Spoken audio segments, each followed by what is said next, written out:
Hey everybody, welcome back to Maya Mondays. So today I'm going to be talking to you about blend shapes. I've got a few tips and tricks to share with you guys.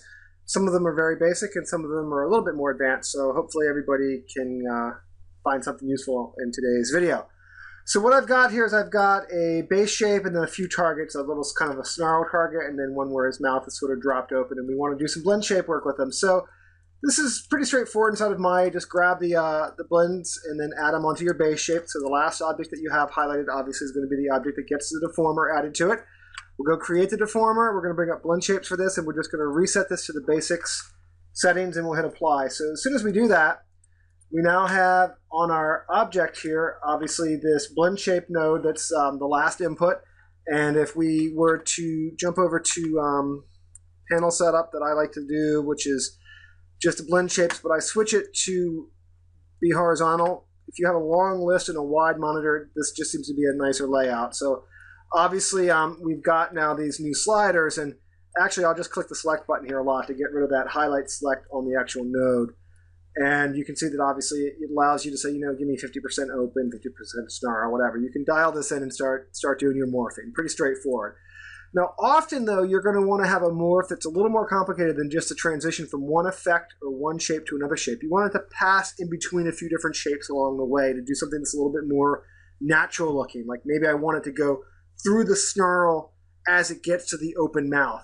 So to do that, you can actually set your targets up or your blend shape up with slightly different options to have it pass through multiple shapes on the way to the end goal. And that's really straightforward to do. Again, you just select the order in which you want the blends to be sort of sequenced. So well, in this example, we'll grab the snarl, then the open, then our object. And what I'm going to do is I'm actually going to add another deformer on top of the current deformer that we already have. So instead of adding a new slider into blend shape 1, I'm going to create another deformer for this called blend shape 2. So we'll just say add the in-between option, turn that guy on.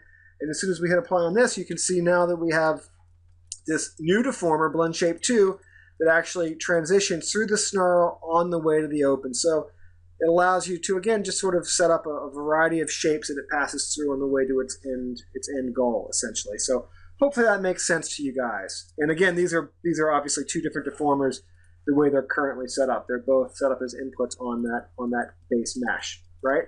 So the next thing I want to talk to you about really quickly is the ability to use painting operations to create new blend shapes. Let's say that we wanted to have only half of his face get a snarl, like maybe the left side or the right side. So I've got this one blend shape that obviously does both sides. I want to have it only affect one side and create a new slider that does that for me. And this is, again, relatively easy to do inside of Maya. We can actually just right mouse click on top of this piece of geometry and say, you know what? Let's paint the blend shapes for the target weights for blend shape 1, which was that first deformer. So we'll bring that guy up. We double click on the paint weights tool. You can see that we now have a list of objects or a list of the inputs on this guy. So we're going to take snarl and we're going to replace that with a value of 0. So we're going to flood that guy off. As soon as we do that, you can see now obviously that snarl slider doesn't do anything, right? Because we painted the weighting map for it to a value of 0 everywhere. So what we want to do is get that on one side. So we'll just go back to our value over here of 1 and start painting on half of this guy.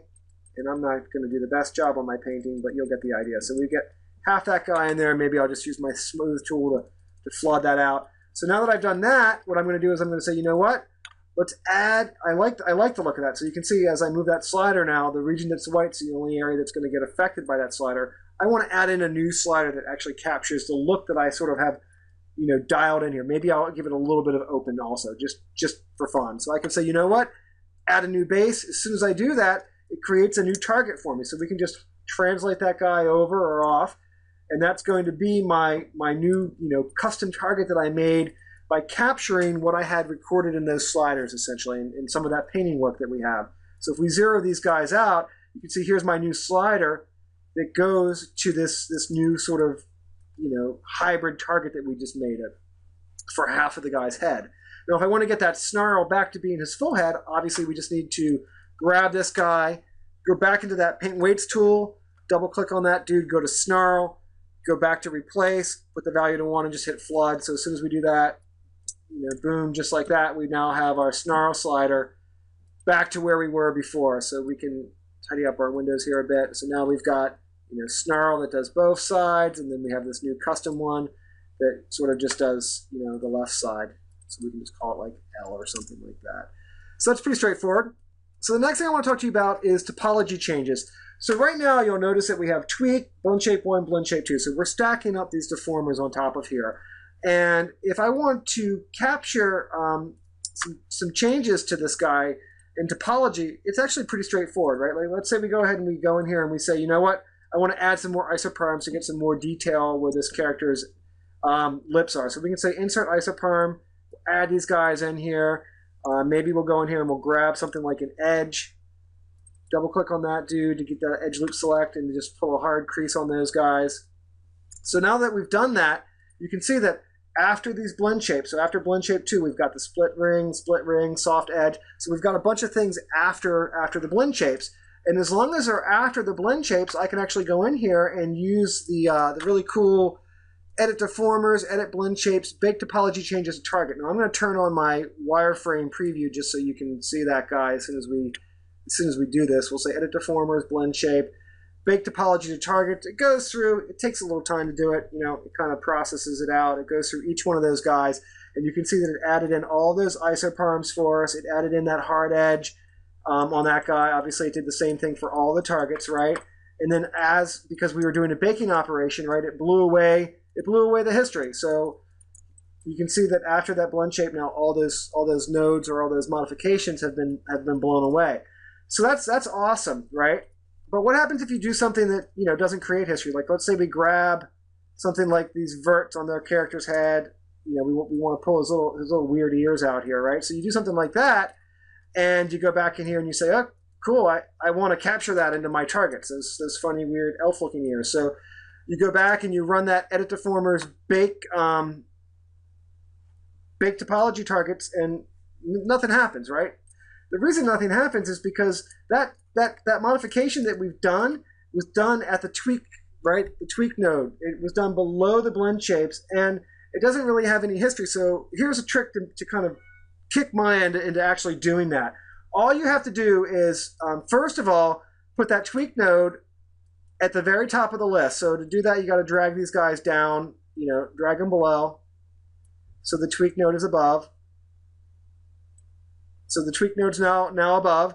And we need to get a true history edit done to the surface to sort of hijack it. And this is really, really simple to do. Just grab a vert. All you have to do is grab a vert, any vert, doesn't matter what it is, because we're not actually going to do anything with this. And then just right mouse click, shift right mouse click on top of that guy, and do a transform component. So a transform component just puts that move vertex in there. So by doing those two things, now if we take this guy and do the edit deformer, edit blend shapes, bake topology changes to targets, it's actually going to work. So by getting that tweak node after the blend shapes, it knows where it is in the history chain, and by putting that move vertex on there, it gives it just enough of a kick to sort of hijack it and get it to do what you want, which is getting those tweaks thought of as topology changes, even though they were just changing the position of the verts. So hopefully that makes sense to you guys. If not, shoot me an email and I'll try to explain it slightly differently. But I'm pretty sure that should work out for you guys. So thanks again for taking the time to check out Maya Mondays. There's a little subscribe button in the upper right-hand corner. Click on that guy and you'll get the emails sent out to you whenever I create a new post. Cheers, everyone. Have a good holiday.